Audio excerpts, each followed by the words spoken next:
ha. Tapos na ako kumain. Ayan. Salamat po talaga. Mabuti. Hindi ka natakot sa isang katulad ko. Medyo lang. Salamat. Malaking bagay. Nakakain ako sa araw na ito. Pero sa totoo lang, Nay, hindi naman ako totoong nangangalakal. Kami yung mga taong pumupunta sa mga liblib na lugar, sa malalayo, naghahanap kami ng mga taong may mabubuting kalooban. At ikaw yung aming natagpuan sa araw na ito. Kaya ako'y nagpapasalamat kasi marami pang may mabubuting kalooban na kagaya ninyo. Mabuti na hindi ka natakot sa isang katulad ko kahit na ganito lang kalagayan ko. Medyo talaga. Oo. Sinong kasama mo nakatira dito, Nay? Kami lang po ni baby. Ah. Tapos po yung asawa ko nasa Maynila. Oh, ganon. Hindi ka natatakot dito? Mag-isa dito? Nung una po, medyo takot po. Tapos, nasanay na din po. Ganon. Ayan, may mga kasamahan ako, nandoon yung camera, tsaka nandoon yung isa. No? Huwag ka mag-alala. Hindi kami masamang tao. Gaya ng aking sinabi, naghahanap lang kami ng may mabubuting kalooban. Ayan. So, paano? Mag-isa ka lang dito, mga kababayan, mga kabarangay. Sa liblib na lugar na ito, dito namin natagpuan ang kubo-kubo na ito.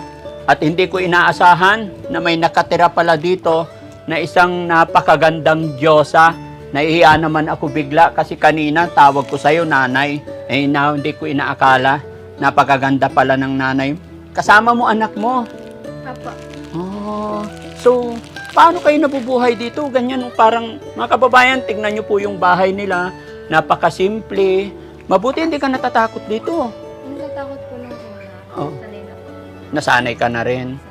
Oh, may mga kapitbahay ka rin ba dito? Meron po doon, Kapitbahay pero parang wala akong nakikita, malayo. malayo po konti. Hindi lang po yung agwat. Yung agwat. Salamat naman ha. Paano yung kabuhayan mo dito, ang asawa mo? Paano pag gabi? Dalawa lang kayo ng anak mo. Sanay ka na? Okay lang? Hindi ka natatakot talaga. Siyempre, maganda ka. Di ba? Yan mga kababayan, tignan nyo. Napakaganda niya. Tapos mag-isa lang dito, tignan nyo yung paligid, ang dilim-dilim, puro kakahuyan. Di ba? Medyo sanay na din naman po. Sanay na. Tuwing kailan nauwi yung asawa mo dito? Lingguhan po. Lingguhan naman. Okay. Taga saan ka ba talaga? Province nyo? Hanggang Sambuanga. Taga Sambuanga ka. Ano ba yung sa Sambuanga? Bisaya ba doon? Ano po? Sa Bacano po. Sa Bacano. Paano ka nakarating dito? Dito na po ako nag-asawa. Dito ka na bali ang asawa mo, tiga rito. Ano pangalan mo, Nay? Stephanie po. Stephanie. Ilang taong ka na? 19. 19. Tapos may anak ka. Kayong dalawa lang dito. Mabuti nakakaya mong mag-isa kahit wala kang kasama. Paano? Siyempre, gawain mo lahat, no? Napansin nyo ba mga kababayan, mga kabarangay? Habang humingi ako ng pagkain, may mga alaga pa sila. Kaya na aking sinabi, natuwa nga po ako. Kasi ngayon ko lang naranasan, mga kababayan, na nakasabay sa pagkain ang mga manok na ito. Ayan, ngayon lang po talaga nangyari yun. Kaya, at saka nakakatuwa mga kababayan, kahit na mag-isa lang siya rito na nakatira, hindi siya natakot. Nang ibabaw pa rin yung awa niya nung sinabi ko na ako'y nagugutom. Akala ko hindi niya ako bibigyan kasi nung nagsabi akong pahingi ng pagkain, medyo matagal pa bago siya nagkapagbigay. Yun pala, nagsasandok lang. Binigyan niya ako. Kaya maraming salamat ha. Ilang buwan na yung anak mo? 7 months. 7 months, di ba? So kahirapan pa pag-aalaga. Hindi ka naman nahihirapan? Or what? Ano po kasi, hindi po kasi sila payag na mag-asawa ng maaga. Parang patagulang. Kaya pala. So kaya kaya napilitan kayong magbukod talaga. Dito na po muna. Dito na lang muna. Hanggang kailan kayo maninirahan dito? Ibig mo sabihin, parang hindi sang-ayon yung mga magulang mo para makapag-asawa ka na.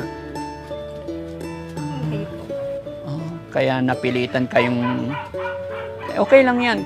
Talagang ganun. Lahat naman tayo, no? By the way, para makilala mo akong lubos, ako si Daddy Frankie. Yun, gaya ng aking sinabi, pumupunta kami sa mga liblib na lugar at nagsusocial experiment. Naghahanap kami ng mga taong matutulungan namin na karapat dapat talaga tulungan. So, okay lang yan. Nandyan na yan eh. Kailangan talaga sa buhay ngayon, kailangan maging matatag kayo, ano? So, may anak na kayo. So, kailangan panindigan ninyo yan kasi kawawa ang bata, ano? Basta, lagi lang tayong kapit kay God. Kailangan lagi tayong magpipray. Alam ko naman, hindi ka pababayaan ng asawa mo. Ayun. So, kailan ang dating ng asawa mo ulit? Sa Miyerkules. Sa Miyerkules pa, pag day off niya. So, kumusta naman ang sweldo niya? Okay naman. Sakto lang po pang gatas tsaka pang diaper ng bata. So, mga kababayan, tignan nyo, napakahirap ng kalagayan niya kasi bukod sa napakabata pa ng baby nila, 7 months, tapos siya lang mag-isa dito. Pero pilit niya pa rin nilalabanan yung hamon at hirap ng buhay. Alam mo, pag may tiyaga, may nilaga. Hindi habang buhay, naiyak na si ate tuloy mga kababayan, no? Kasi napakaganda mo dito, kaya kanina ako'y nag-alala. Tapos gawain mo lahat ng gawaing bahay, maglaba, no? Medyo madilim dito. No? Okay lang talaga kayo? Okay naman. Pwede mo sigurong kausapin na yung nanay tatay mo. Siguro pag nakita nila yung apo nila, baka matatanggap na nila, magiging okay na. Hindi ka ba nag-try? Di mo sila kinausap na kung pwede bumalik? Kasi ako, sa totoo lang, ako yung nag-aalala sa kalagayan mo dito, di ba? Hindi naman sa pag-ano, syempre, alam mo naman, iba ang panahon, may mga masasamang loob, di ba? Hindi mo pa tinry na kausapin ng nanay mo? Nahiya na po kasi ako. Nahihiya ka. So, sige, ganito yan. Mayroon akong, kasi sa totoo lang, para lubos mo rin kami makilala, page ko po is, Daddy Frankie Official. Tignan mo, panoorin mo yung mga upload namin na kami ay mga tumutulong. Ate, para hindi na tayo magtagal, pasok ako. Yan mga kababayan, uulan na. Mayroon akong ibibigay sa inyo. Sana makatulong to, ha? Basta tatagan mo lang yung loob mo. Ang payo ko sa'yo, kasi hindi talaga safe, lalong-lalo na isipin mo na lang yung kapakanan ng anak mo, no? Alam mo, kahit minsan ang ating mga magulang hindi nag-isip ng hindi maganda para sa atin. Laging iniisip nila ay kabutihan para sa anak nila. Alam kong mararamdaman mo rin yan dahil ikaw ay isa ng nanay ngayon dahil sa anak mo. Diba? So, ang payo ni Daddy Frankie sa'yo, kausapin mo ang nanay mo, ibaba mo yung pride mo, kasi para hindi ka nahirapan.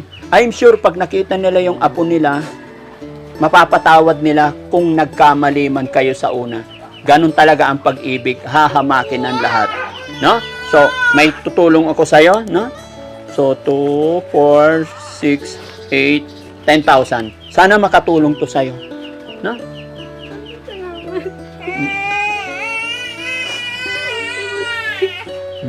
Ayan, umiiyak na yan. Malaking tulong na po ito sa akin. Oo. Sige. Yan ang tungkulin ng Team Daddy Frankie. Tumulong sa mga taong may mabubuting kalooban. Deserve mo yan kasi kahit di mo kilala, kahit mag-isa ka dito, talagang binigyan mo akong pagkain. Sana dumapi pa ang katulad mo. Okay? So mga kababayan, hindi ko na masyadong mahabaan dahil umiiyak na po ang bata. So ayan mga kababayan, mga kabarangay, maraming salamat sa Diyos kasi naging matagumpay ang aming social experiment at salamat din po dahil sa kabaitan ng ating natagpuan dito sa kubo-kubong ito, hindi lang po maladyosa ang ganda, kung ano yung ganda ng kanyang panlabas na kaanyuhan, ay mas maganda ang kanyang kalooban. Kaya naman nakatanggap si ate ng biyaya. So maraming salamat mga kababayan, pansamantala ako'y magpapaalam dahil umuulan na po. So ate, sana yung payo ko sa iyo, kausapin mo yung mga magulang mo.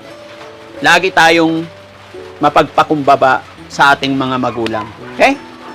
Salamat. Okay. Sige, sige, sige. Kaya mo yan, kaya mo yan. Yung mga sinabi ko, lagi mong tatandaan dahil isa ka na ring magulang. No? Sana ma-meet ko rin ang asawa mo. Sana makabalik pa kami dito. Ayan. At maraming salamat sa aking mga supporter, sa aking mga followers. Maglalambing po ang inyong lingkod na sa sakali makadaan sa newsfeed ninyo ang bidyong ito, paki-likes po ang ating video. Maraming salamat. God bless po.